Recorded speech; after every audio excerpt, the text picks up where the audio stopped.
Welcome to I will unbox anything just to make a video, but this is kind of an interesting little thing. So we all know what the middle aisle of Aldi is like, or Aldi's, however you want to pronounce it. It can be a gold mine for stuff you didn't know that you needed. You can pop in for a couple of groceries and come out with £50 worth of stuff. Anyway, I noticed this in the aisle a little while ago. I've had this a little bit now and just haven't got round to unboxing it. So unfortunately these won't be a thing now. You won't be able to pick these up from there, so that kind of sucks. So don't know why I'm making this video, but anyway, yeah, it's a portable work light, rechargeable LED work light. But it has some interesting feature that I've never seen on a work light before, or at least of this type, this calibre. Funnily enough, this also isn't the first Aldi work light I have purchased. Sitting up here is the last one I bought, albeit a little bit covered in plasterboard now, plaster dust. So yeah, we'll see how much it compares to this one, but this one's pretty basic. So yeah, includes power bank function, IP65 protection, LED rechargeable work light, indoor-outdoor use. There's some pictures of it on the side, showing where you can use it and all that stuff, basically anywhere. Model 20 watt, 3.7 volt battery with 6,600 milliamp hours. Colour temperature, 3,000 to 6,500. You've probably already noticed that is the interesting feature of this one. And then we've got the USB voltages. Let's have it out the box. So first things first, we get a nice Type-C USB cable for charging the light and some instructions which can stay in the box, I think. I don't think we'll need them. And here is the light. First of all, nice solid sturdy build. It's got these rubberized plastic bits around the side that will put up with some wear and abuse. Most of it is actually properly metal.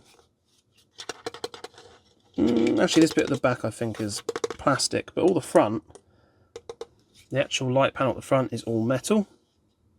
First things first, you can see feels like a bit more attention to detail in the design between the two. This one feels much more heavy, much more bulky.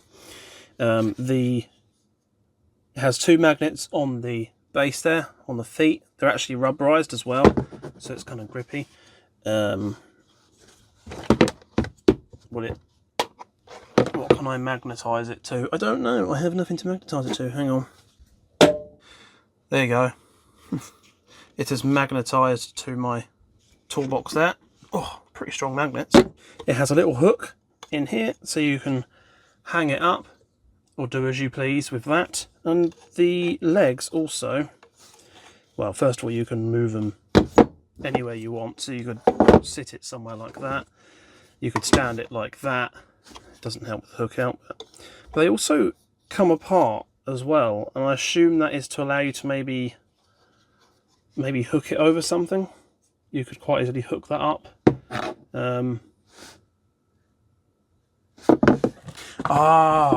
So you could undo the legs, hook it over a bar or something. I'll go wide angle because I'm struggling to show it. So you got a beam or a bar or something, which normally, if you wouldn't be able to get to the end, maybe because there's a wall or something like that, you could actually then slide it on and then close that back up without hitting the camera preferably, latch that in, and there it is on that beam or bar. Oh, that's quite clever. That's quite a clever idea. I like that. So yeah, all manner of things you can do with the bar on the handle there. Some more gubbage on the back. Leave that there, so if you want to pause you can have a look at that. But yeah, first things first of note. Bloody wires. First thing I've noticed though, pretty similar to the previous type. Very similar battery very similar switch placement and USB arrangement. This one's actually so old it's got a Type B USB, micro USB, rather than the Type C. Cool. It's got a little bit of a rubberized bit around that to make the ports waterproof. You've got the rechargeable USB for recharging, and then obviously you can flip it around and then charge a phone or something off of it. Yeah, that works. And it even gives you a display there to show how charged the unit is. So that is really cool. And I think you can push this little button there to see that when it's not actually on, but I've already activated it. So a bit like this one, you can push the button and it will show you. So yeah, actually really nice little unit. But here is the interesting thing, the bit I want to show you all, and the reason I bought it. Now, first of all, they have a little hole in the back of the box. They let you turn it on in the shop, which is interesting. So you can actually see how bright it is and what the output is like. But anyway, turn it on. Oh, that's bright. And you get, albeit it's going to shimmer because of the lights, but I'll turn the main lights off quickly. So first of all, nice and bright, but the colour is changeable.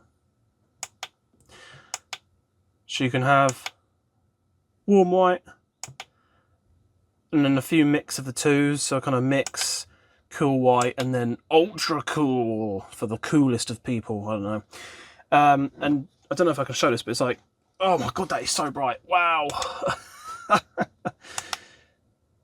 It uses different sections of the LED, so I suppose a mix of the two is going to be brightest. Let me, oh, I shouldn't have looked at that.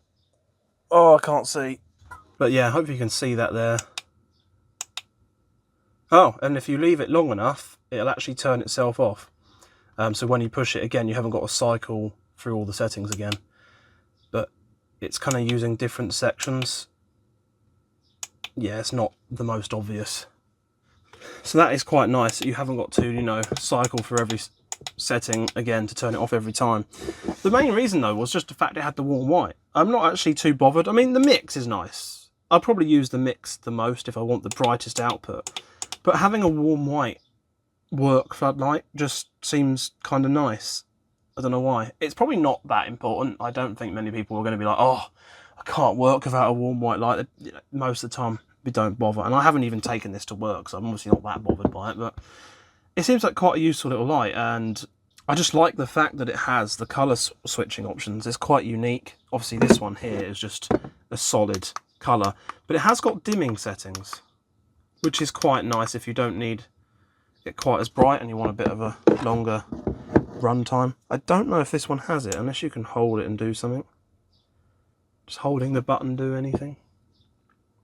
Oh my god! Don't know why that amazed me so much. It has full... Oh, it has full dimming capabilities if you hold the button. And then you can let it cycle up. And then cycle down and let go where you want it. Oh, wow. I take it you can do... Oh, and it keeps it for each colour as well. And it remembers after you turn it off. That is cool. Maybe I should have read the instructions. Oh, I like that. A lot of this is just don't eat it, don't puncture the battery, don't use underwater. It's kind of... A lot of this doesn't really explain it. Environmentally friendly disposal. I think that bit there alone is probably the only bit you need. It'd be great if I could hold it still. The product switch on in any mode. If no operation is performed for about 30 seconds, then the on-off switch will basically just turn it off. Yeah, we've found that out. Switch it on. You can go through the colour modes. You can dim the brightness continuously, 5 to 100% to 5% by pressing and holding. Yeah, well, that is basically it. We found out pretty much everything about it just by playing with it for a few seconds anyway. Yeah, that is really, really cool. I really like that. I don't know how useful the different colour modes are. I could see myself using it for, you know, odd jobs around the house, or if power goes out.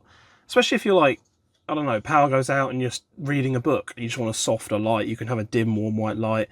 In my case, I'll probably use this out when we have barbecues sometimes. They run into the night and we need a bit more light in the evening. So I'd plonk a work light on the table. This would be quite a nice one to have, you know, with the warm white. And of course, it's a power bank as well if you need to charge your phone in an emergency and all that kind of stuff. It's very, very cool. And I like the aesthetic of it. By far an improvement from this. And I thought this was the bollocks back when I first got it. I'll be honest, I haven't used it that much, but there we are. This might fall into the same book. I might only use it a few times a year, but hey, it was cool. And I think it was like 20 quid. No, actually it wasn't. It was like a tenner. I'm pretty sure this was a tenner. In fact, I'm adamant now. I'm pretty sure it was a tenner. And to be honest, I'd pay 20 quid for something like this easily. Honestly, really good value. Hopefully I'm not selling this too much because you can't really get them anymore. I don't know if another brand has access to make the similar products, but I'm sure you can get similar products around on Amazon and eBay. But yeah, it's just cool. You can just nip into Aldi, pick up your groceries, and bang, really, really awesome work floodlight. Awesome. Well, I hope you've enjoyed this random I'll unbox anything for a video idea thing. I've got some more stuff to take a look at now. Hopefully you guys don't mind me branching out for Christmas lights. I've kind of noticed a weird trend on this channel. Other than the weird oddities I do, there seems to be a trend for lights and lighting and electrical stuff. So hopefully you're into that. Anyway, I'll let you all go now.